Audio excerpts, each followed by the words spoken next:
माँ तू सबसे प्यारी है, माँ तू जग में न्यारी है।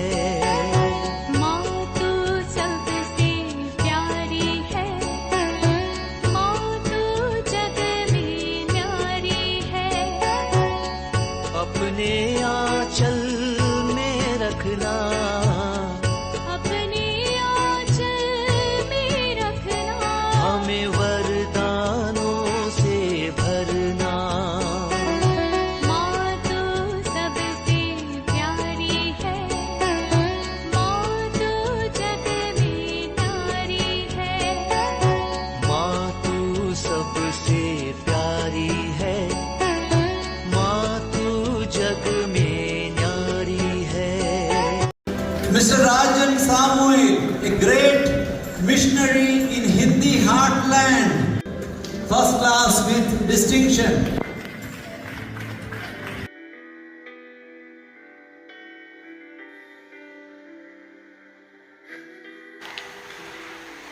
पिता, पुत्र और पवित्र आत्मा के नाम पर आमीन। आप सबों को जय यीशु। आज का क्लास मेरे से एक सवाल किया, उसका जवाब देना चाहता हूं। सवाल यह है, ब्रदर जी आपका मध्यस्थ कौन है? आपका मध्यस्थ कौन है? ईसा मसीह है या मरियम?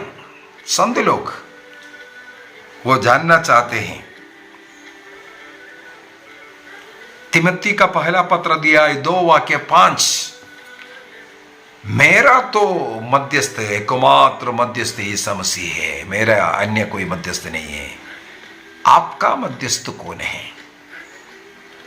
अनेकों क्लास इसका ले चुका है, लेकिन जो पाषंडता में पड़े हुए लोगों का सवालों का जवाब भी देना हमारे लिए बहुत ही जरूरी है। और मैंने इससे पूर्व में भी बोला, ऐसा जवाब देते देते हम और ज़्यादा पढ़ते हैं, सीखते हैं। और मेरा दर्शक गण इस चीज़ का खंडस करते हैं, और सुनते सुनते ऐसे बहकाने वाले लोगों को सही जवाब देने वे लोग बन गया है।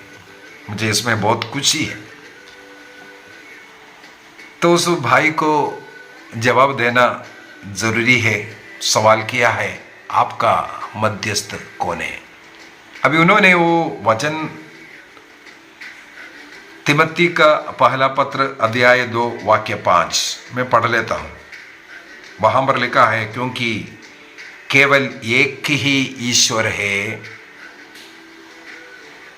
और ईश्वर तथा मनुष्यों के केवल एक ही मध्यस्थ है, अर्थात ईसा मसीह। बस एक शब्द हम पकड़ लिया, एक ही मध्यस्थ है ईसा मसीह। हमारा मध्यस्थ तो ईसा मसीह है। आपका कौन है? पूछता है। क्या मरियम है या संत लोग है या यीशु है? सबसे पहले मैं उत्तर देता हूं, मैंने पढ़ा मेरे कैथोलिक बाइबल का ही वचन को।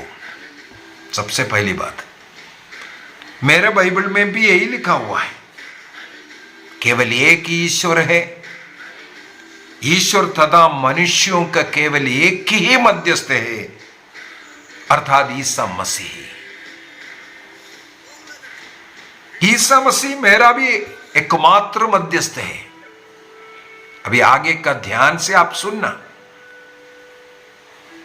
मेरा माता मरियम या कोई अन्य संत लोग और ईसा मसीह में क्या अंतर है, मैं आपको सिखाने वाला हूं। जिस अंतर को आप नहीं समझ पाता है, मां और पुत्र के विषय में आपको ज्ञान कम है, इसके कारण ऐसा सवाल है। अभी यहां पर संत पौलुस ने ये जो वचन लिखा है, केवल उस अध्याय में 5वां वचन ही नहीं है, वाक्य 1 से लेकर के कम से कम 6 तक पढ़ करके देखो। अर्थात 5वां वाक्य का थोड़ा आगे पीछे का भी पढ़ करके देखेंगे। पूरा कैथोलिक चर्च ये भी बोल करके देता है, कैथोलिक टीचिंग क्या है, पूरे बाइबल के अनुसार उत्तर होना चाहिए। यहां का एक वचन का अर्थ समझने के लिए पूरा बाइबल को जानना जरूरी है। यहां ये पढ़ करके एक ही मध्यस्थ बोलना ये बेवकूफी है। अब यहां का एकमात्र मध्यस्थ ईसा मसीह और माता मरियम कौन है, संत लोग कौन है, संत लोगों से क्यों प्रार्थना कर रहा है, इसको समझने के लिए इस 5वां वचन का आगे पीछे को भी पढ़ना है। यहीं पर आपको उत्तर मिलेगा, कहीं अन्य पूरा बाइबल में ढूंढने की भी जरूरत नहीं, यहीं पर आपको उत्तर मिलेगा। और जिस संत पौलुस ने जो लिखा, उनके पौलुस के अन्य लेखों को भी अगर आप ध्यान रखेंगे, वहां पर आपको इसका उत्तर और साफ साफ मिलेगा। तो शुरू करते वाक्य 1 से थोड़ा सा। मैं सबसे पहले आपसे अनुरोध करता हूं कि सभी मनुष्यों के लिए, विशेष से राजाओं अधिकारियों के लिए अनुनय विनय प्रार्थना और निवेदन तथा धन्यवाद अर्पित किया जाए। क्या करना है? अन्य लोगों के लिए, केवल अपने लिए नहीं, अन्य लोगों के लिए, अन्य मनुष्यों के लिए, सभी मनुष्यों के लिए आप क्या क्या करना है? ईश्वर के सामने अनुनय विनय करो, गिड़गिड़ाओ, प्रार्थना करो, निवेदन करो, धन्यवाद करो उनके जीवन के लिए। इसके बाद क्या लिखा है? अभी अधिकारियों और राजाओं के लिए प्रार्थना करने से बोलता है जिससे हम भक्ति तथा मर्यादा के साथ निर्विघ्न तथा शांति जीवन बिता सके, तब पर कोई रुकावट, कोई कष्ट नहीं होगा। यदि आप राजाओं के लिए, अधिकारियों के लिए प्रार्थना नहीं करते, उनके द्वारा आपको कष्ट पीड़ा होगा, क्योंकि आप प्रार्थना नहीं करते, इसलिए उनके लिए प्रार्थना प्रतिदिन करो। इसके बाद क्या लिखा है वाक्य 3 में? ये उचित भी है। इसका मतलब अन्य लोगों के लिए प्रार्थना करना उचित है। मेरे देश के लिए, देश के अधिकारियों के लिए, मेरे पड़ोसी के लिए, मेरे मित्रों के लिए, अन्य लोगों के लिए, मुझे जो दुख देता है उनके लिए प्रार्थना करना, धन्यवाद देना उचित है और हमारे मुक्तिदाता ईश्वर को प्रिय भी है। इसका मतलब हम दूसरों के लिए प्रार्थना करें, वो ईश्वर को प्रिय है, अच्छा लगता है। प्रार्थना नहीं करना करके नहीं लिखा है, प्रार्थना करो करके लिखा है। इसके बाद एक और शब्द है, वाक्य 4 को भी पढ़ना है। क्योंकि वह चाहता है कि सभी मनुष्य मुक्ति प्राप्त करें और सत्य को जान ले। इसका मतलब आपकी प्रार्थना के द्वारा अन्य लोग मुक्ति प्राप्त कर सकता है। आपके प्रार्थना के कारण यहां वचन में बोल करके दे रहा है, क्योंकि ईश्वर चाहता है कि सभी मनुष्य मुक्ति प्राप्त करें और सत्य को जान ले। सत्य को नहीं, ईश्वर को। जब तक आप दूसरों के लिए प्रार्थना नहीं करेगा, वो मुक्ति नहीं प्राप्त कर सकता, वो सत्य ईश्वर को नहीं जान पाएगा। इसलिए अन्य जाति के लिए जो क्रिश्चियों पर अत्याचार कर रहे हैं, ऐसे लोगों के लिए तुम प्रार्थना करो, रोज उन्हें आशीष मिलने के लिए प्रार्थना करो। वो प्रार्थना उनको बचा लेगा। इसके बाद बोलता है क्योंकि केवल एक ईश्वर है, ईश्वर तथा मनुष्यों के लिए एक ही मध्यस्थ है, अर्थात ईसा मसीह। और वाक्य 6 को भी साथ में पढ़ते हैं हम, जो स्वयं मनुष्य है, जिन्होंने सबों के उद्धार के लिए अपने को अर्पित किया। उन्होंने उपयुक्त समय पर इसके संबंध में अपना साक्ष्य दिया। ईसा मसीह कलवारी क्रूस पर सब मनुष्यों के लिए क्रूस पर मरा है और इस कारण सबों को मुक्ति मिले, ये आपका कार्य है। यदि मैं किसी और व्यक्ति के लिए प्रार्थना करता हूं तो उस व्यक्ति के लिए मैं क्या बन गया है? मेरे से अनेकों लोग प्रार्थना मांगते हैं, प्रार्थना करो, प्रार्थना करो, मैसेजेस डालते हैं, फोन करते हैं, प्रार्थना करो, प्रार्थना करो। तो मैं क्या बन गया है? उस व्यक्ति के लिए मैं क्या बन गया? मध्यस्थ बन गया। उनके आवश्यकताओं को मेरे द्वारा प्रार्थना ऊपर प्रभु को दे रहा है। तो मैं क्या बन गया है? मध्यस्थ बन रहा है। यदि मुझे आप मध्यस्थ बना रहा है और बाइबल बोल रहा है मुझे मध्यस्थ बनना है, इसका मतलब यहां केवल ईसा मसीह मध्यस्थ है करके बोलने का क्या मतलब है? इन दोनों का मतलब एक दिन आप समझेंगे, उस दिन आपका मुक्ति हो जाएगा। कभी भी ये माता मरियम के खिलाफ ऐसे ऐसे अपशब्द इस्तेमाल नहीं करेगा, कभी नहीं करेगा। आप मुझसे प्रार्थना मांग रहा है या मैं किसी और से प्रार्थना मांग रहा हूं, वो मेरे लिए मध्यस्थ बन गया। इसका मतलब मुझे किसी और से प्रार्थना नहीं मांगना चाहिए, मुझे केवल यीशु से प्रार्थना करना चाहिए, यीशु से मांगना चाहिए। क्या ये सही है? जिस संत पौलुस ने लिखा, पौलुस अनेकों बार आग्रह किया है, आप लोग मेरे लिए प्रार्थना करो, आप लोग मेरे लिए प्रार्थना करो, ताकि मैं सुसमाचार के एक सेवा कार्य कर सकूं, मुझे शक्ति मिल सकूं। हम कलीसिया, हाँ, जो व्यक्ति कलीसिया से जुड़ा हुआ नहीं है, जो व्यक्तिगत अपना इंडिपेंडेंट चल रहा है, उनके लिए एक नियम नहीं है, वो तो ऑलरेडी शैतान के हाथ में है। लेकिन जो कलीसिया से जुड़ा हुआ व्यक्ति, कलीसिया का क्या मतलब है? प्रभु यीशु मसीह के शरीर का अंग बपतिस्मा के द्वारा हम लोग एक समुदाय बन गया, और उस समुदाय एक दूसरे के लिए प्रार्थना करते हैं, उनके जरूरत में जाकर के कार्य करते हैं। यह सब हम लोगों को देखने के लिए मिलेगा। मैं डायरेक्ट आपको एक और उदाहरण के लिए प्रेरित चरित्र लेकर ले आता हूं। प्रेरित चरित्र में हम लोगों को मालूम है पेतरुस जो है क्या बोलता है, जेल में बंद हो गया था। पेतरुस जेल में बंद हो गया। उस समय पर वहां का कलीसिया क्या किया? वहां का कलीसिया प्रार्थना में बैठा हुआ था, प्रार्थना में बैठा हुआ था। उनकी प्रार्थना का फलस्वरूप मैं बोलूंगा, पेतरुस जेल से, बंदी गृह से निकाल दिया गया। स्वर्गदूत जा करके, जैसे वो स्वप्न में चल रहा है वैसे निकल करके आया, स्वर्गदूत जा करके कार्य किया। मालूम है ना?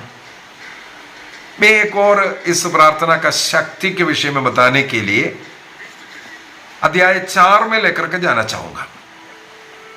अध्याय 4, वहां पर देखो वाक्य 23 से हेडिंग, हमारे बाइबल में, बुल्के बाइबल के ऊपर हेडिंग भी डाला हुआ है, अत्याचार के समय पर ईसाइयों की प्रार्थना बोल करके। देखो, कलीसिया की प्रार्थना। अत्याचार चल रहा है, शिष्यों को जेल में डाल रहा है, किसी को मार डाल रहा है। ऐसे समय पर ये जो कलीसिया शिष्य समूह के लिए कैसे प्रार्थना करता है, मैं सीधा वाक्य 28 में जाना चाहूंगा। 28 उन्होंने इस प्रकार वह सब पूरा किया जिसे तू शक्तिशाली विधाता ने पहले से निर्धारित किया था। प्रभु, उनकी प्रार्थना है, प्रभु तू उनकी धमकियों पर ध्यान दे और अपने सेवकों को ये कृपा प्रदान कर कि वे निर्भयता से तेरा वचन सुनाए। देखो, कलीसिया की प्रार्थना, मध्यस्थ प्रार्थना चल रहा है। तू अपना हाथ बढ़ाकर अपने परम पावन सेवक ईसा के नाम पर स्वास्थ्य लाभ, चिन्ह तथा चमत्कार प्रकट होने दे। एक कलीसिया, शिष्य समुदाय, प्रार्थना समुदाय बैठ करके प्रार्थना कर रहे हैं। वाक्य 31, उनकी प्रार्थना समाप्त होने पर वह भवन जहां वे एकत्र थे हिल गया। सब पवित्र आत्मा से परिपूर्ण हो गए और निर्भयता के साथ ईश्वर का वचन सुनाते रहे। देखो, शिष्य समूह एक कलीसिया एक समुदाय बैठ करके एक दूसरे के लिए प्रार्थना करना, इसलिए इसको कलीसिया कहते हैं। क्रिस्त का शरीर का अंग है। क्रिस्त का शरीर का अंग एक दूसरे के लिए प्रार्थना करता है। अब ये जो पाषंडता में पड़े हुए लोग बोलेगा वे तो मर गया है, मरियम तो मर गया है, उनका तो हड्डी भी नहीं है, वो तो सड़ गया है। लेकिन ये प्रभु यीशु मसीह का टीचिंग नहीं है, ये पाषंडियों का टीचिंग है। प्रभु यीशु मसीह ने क्या टीचिंग किया? योहन का सुसमाचार उसके अध्याय 11 वाक्य 25, यीशु मसीह का टीचिंग यही है। क्या एक व्यक्ति मरने के बाद सड़ करके खत्म हुआ है कि नहीं? यहां यीशु मसीह क्या टीचिंग दे रहा है? ईसा ने कहा पुनरुत्थान और जीवन मैं हूं, जो मुझ में विश्वास करता है वह मरने पर भी जीवित रहेगा। आपके पास बाइबल है तो उठाकर का पढ़ो। पाषंडता फैलाने के पूर्व में ईसा मसीह के टीचिंग के विरुद्ध में सिखाने वाला इसको सीखना। ईसा मसीह में जो मर गया है वो मरने पर भी जीवित है। कहां जीवित है? क्रिस्त का शरीर के साथ, वो कलीसिया के साथ वो जीवित है। इसके बाद क्या लिखा है? और जो मुझ में विश्वास करते हुए जीता है वो कभी नहीं मरेगा। संतों के विषय में हड्डियां, पता नहीं क्या क्या टिप्पणियां इन लोग लिख रहा है, मैं माफी मांगता हूं। ऐसे टिप्पणी करते करते प्रभु कहते हैं तुम्हारा वो शब्द तुम्हारे लिए न्याय करेगा, तुम्हारा शब्द। मत्ती का सुसमाचार अध्याय 12 वाक्य 36 को, मत्ती का सुसमाचार अध्याय 12 वहां पर प्रभु कहते हैं 12 का, मैं तुम लोगों से यह कहता हूं, ध्यान से सुनना, मैं तुम लोगों से यह कहता हूं, न्याय के दिन मनुष्यों को अपनी हर एक निकम्मी शब्दों का, बातों का लेखा देना पड़ेगा। न्याय के समय पर इस प्रकार कहे हुए हर एक निकम्मी बातें, संत लोग मर गया, सड़ गया, सड़े हुए हड्डी से प्रार्थना करते हैं, मरियम बताना है, ये है वो है। आपके उन शब्दों के द्वारा आपका न्याय होगा। इसलिए ऐसे शब्दों को इस्तेमाल करने से डरिए। यदि आप क्रिस्तीय लोग हैं तो मुझे मालूम है कई इस्लामिक के आतंकी लोग यही कार्य करता है, उसको देख करके हमारे कुछ पाषंडी कलीसियाएं वही सिखाते हैं। क्योंकि तुम अपनी ही बातों से निर्दोष या दोषी ठहराए जाएगा। लिख कर रखो, मत्ती का सुसमाचार अध्याय 12, 36 और 37। इस प्रकार का गलत टिप्पणियां बंद करना चाहिए। तो सवाल है मेरा, मीडिएटर कौन है? मुक्ति प्राप्त करने के लिए ईश्वर ने ईसा मसीह को इस संसार में भेजा। केवल मुक्ति ईसा मसीह के द्वारा ही मिलेगा। इसलिए कैथोलिक की चर्च का कोई भी प्रार्थना है वो ईसा मसीह के नाम पर पिता से प्रार्थना होता है। हमारे लिटर्जिकल जितने भी प्रार्थनाएं हैं वो ईसा मसीह के नाम पर पवित्र आत्मा में रहकर पिता से प्रार्थना किया जाता है। यह है कैथोलिक की प्रार्थना। इसका मतलब कैथोलिक चर्च को मालूम है ईसा मसीह का मीडिएशन का क्या मतलब है, संतों का मीडिएशन का क्या मतलब है। संतों का मीडिएशन में यही होता है, उन संतों से हम अनुरोध करता है जो प्रभु की महिमा में ऑलरेडी प्रवेश कर चुका है, उनसे हम अनुरोध करते हैं हम लोगों के लिए प्रार्थना करो। जैसे मैं दूसरे व्यक्ति के लिए प्रार्थना करता हूं और प्रार्थना मांगता हूं, आप अपने कलीसिया में प्रार्थना मांगते हैं या अन्य लोगों से प्रार्थना मांगते हैं, उससे बढ़ करके अच्छा है आप माता मरियम से प्रार्थना करो। माँ हमारे लिए विनती करो, प्रभु से विनती करो। प्रभु यीशु मसीह के द्वारा ही हमारा मुक्ति है, वही एकमात्र मीडिएटर है, वही एकमात्र मध्यस्थ है हमारे मुक्ति के लिए, स्वर्ग जाने के लिए। केवल वही द्वार है, उन्हीं के द्वारा हमें स्वर्ग जाना है। इसमें हेल्प मांगने वाला, इसको बोलते हैं मध्यस्थ हुई। कुरिन्थियों का पहला पत्र दिया है 11:1 में, 1 Corinthians 11:1।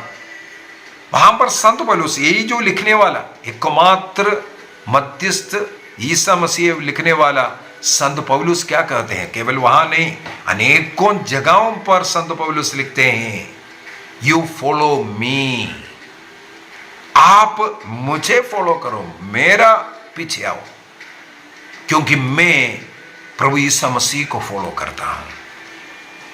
यू इमिटेट मी, आप मेरा अनुसरण करो, क्योंकि मैं प्रभु का अनुसरण करता हूं। इसका मतलब वो भी गलत है। एकमात्र मध्यस्थ ईसा मसीह है, तो पौलुस क्यों लोगों से कहते हैं, और बाइबल में लिखा हुआ है you imitate me, you imitate me, आप मेरा अनुसरण करो करके लिखा है। इसी को ही कहते हैं।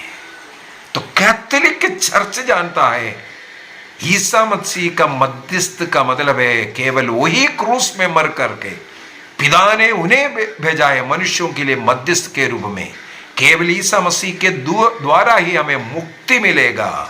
उस मुक्ति का मार्ग, उस मुक्ति के लिए जो मध्यस्थ के रूप में पिता ने जो उपयोग किया भेजा है, वो ईसा मसीह है। इसका यह मतलब नहीं है हम दूसरों से प्रार्थना सहायता नहीं मांगना, वो भी बाइबल में लिखा है। प्रार्थना मांगना है, दूसरों के लिए प्रार्थना करना है, यही सबसे उत्तम प्रार्थना है। जहां कहीं भी अन्य लोगों से सहायता मांगा गया या अन्य लोग किसी और के द्वारा ईसा मसीह के पास आया, जैसे जो यूनानी लोग ग्रीक फिलिप से मिलते हैं, फिलिप पेतरुस से मिलते हैं, इसके बाद उन्हें लेकर के ईसा मसीह के पास लेकर के आते हैं। एक महिला अपने बेटी के लिए प्रार्थना करते प्रभु के पीछे पीछे चल रहा था, लेकिन प्रभु ईसा मसीह उनके ऊपर बिल्कुल ध्यान नहीं दे रहा था, तब तक जब तक शिष्य लोग उसके बीच में नहीं आया। शिष्य लोग रेकमेंड किए, प्रभु इन्हें विदा करो, बहुत समय से पीछे आ रहा है। प्रभु चाह रहा है, प्रभु चाह रहा है, इसीलिए बोल रहे हैं ना, हम लोगों से बोल रहे हैं हम लोग प्रार्थना करना है अन्य लोगों के लिए, हमें मध्यस्थ बनना है। इन दोनों मध्यस्थ का क्या मतलब है ये समझने की जरूरत है। यदि हम माता मरियम से या किसी भी अन्य व्यक्ति से, संत से अगर हम प्रार्थना मांग रहा है, ये प्रार्थना कर रहा है, हमारे लिए प्रार्थना कर। संत लोग केवल यही सिखा रहे हैं। माता मरियम का ही आपको बहुत छेड़ होता है। माता मरियम, योहन का सुसमाचार अध्याय 2 वाक्य 5 में हम लोग पढ़ते हैं, माता मरियम एक ही बात हम लोगों से कहते हैं, जो मेरा पुत्र कहता है वही करना, यही चाहता है। तो संत लोगों से प्रार्थना मांगना पाप नहीं है। अभी हमारी वो बहन जी, अभी हाल ही में एक टिप्पणी लिखा हुआ था, जैसे मैं नोट्रेडाम कैथेड्रल का वीडियो डाला था, ऐसे ऐसे लोग कैसे रिजल्ट होगा, प्रभु उन्हें क्षमा करे। सड़े हुए मतलब क्रूस का कुछ टुकड़ा है तो उधर रखा, पूरा क्रूस तो नहीं है, और प्रभु का कांटों का मुकुट पूरा तो है ही नहीं उधर, है ना। ऐसे सड़े हुए वस्तुओं का पूजा करता है करके, जी हाँ, हम आदर करते हैं। प्रभु यीशु मसीह के क्रूस के एक हल्का टुकड़ा क्यों ना हो, हम आदर करते हैं। संतों का कपड़े का या उनका एक बाल का टुकड़ा क्यों ना हो, हम उसका आदर करता है, क्योंकि बाइबल में लिखा हुआ है पेत्रुस का छाया पड़ने से लोग चंगाई प्राप्त किया। संत पौलुस के शरीर में स्पर्श करने वाला रुमाल चमत्कार दिखाया। एलीशा का हड्डी स्पर्श करने के द्वारा, जो सड़ा हुआ, आप बोल रहे हैं ना, सड़ा हुआ हड्डियों से प्रार्थना करते हैं, बाइबल में ही लिखा हुआ है। बाइबल पढ़ना है, बाइबल पढ़ेगा तभी तो मिलेगा। वहां पर एलीशा का हड्डी का स्पर्श करने से मरने वाला व्यक्ति जी उठा। जी हां, हम कैथोलिक लोग ऐसे संतों का जो भी रिलिक्स है उसका हम आदर करते हैं, आदर, रेस्पेक्ट, क्योंकि ईश्वर ने उन्हें आदर किया है। ईश्वर जिनका आदर किया है, कैथोलिक लोग उनका आदर करते हैं, उनके खिलाफ कभी कोई शब्द इस्तेमाल नहीं करता। इसलिए लता जी, आपको भी ईश्वर प्यार करते हैं, ऐसे अपशब्दों का इस्तेमाल करना बंद कीजिए। नहीं तो मैंने बोल दिया है, मत्ती का सुसमाचार अध्याय 12, 36, 37 में लिखा हुआ है, आपके उन शब्दों के द्वारा आपका न्याय होगा। इसलिए शब्दों को सही इस्तेमाल कीजिए। प्रभु आप सबों को आशीष दे, कृपा दे। आइए हम अपनी आंखें बंद करें, प्रभु को धन्यवाद दें। हमारे लिए एकमात्र मध्यस्थ जो स्वर्ग जाने के लिए, मुक्ति प्राप्त करने के लिए, मुक्ति केवल ईसा मसीह के द्वारा। संत पौलुस उनको मध्यस्थ के रूप में लिखा। पेत्रुस कहते हैं एकमात्र नाम दिया है, ये पिता ने, ईश्वर ने एकमात्र नाम दिया, वो ईसा नाम है, जिस नाम के द्वारा मुक्ति प्राप्त कर सकते हैं। उनके अलावा कोई द्वार नहीं है, कोई रास्ता नहीं है मनुष्य को मुक्ति मिले। मुक्ति का मार्ग क्रिस्त है। क्रिस्त में विश्वास करने के द्वारा हम मुक्ति प्राप्त करते हैं। और संतों से हम लोग मध्यस्थ प्रार्थना मांगते हैं। हम पापी कमजोर लोगों के लिए विनती कीजिए, प्रार्थना कीजिए, मदद कीजिए। जिस प्रकार पेत्रुस ने को मदद किया, पौलुस ने, शिष्यगणों ने, हम बाइबल से पढ़ते हैं और आज भी वो जारी है। हमें प्रतिदिन प्रार्थना करना है अन्य लोगों के लिए, हम स्वयं मध्यस्थ बनना है। प्रभु हम सबों को आशीष प्रदान करे। पिता, पुत्र और पवित्र आत्मा के नाम पर आमीन। आप सबों को जय यीशु।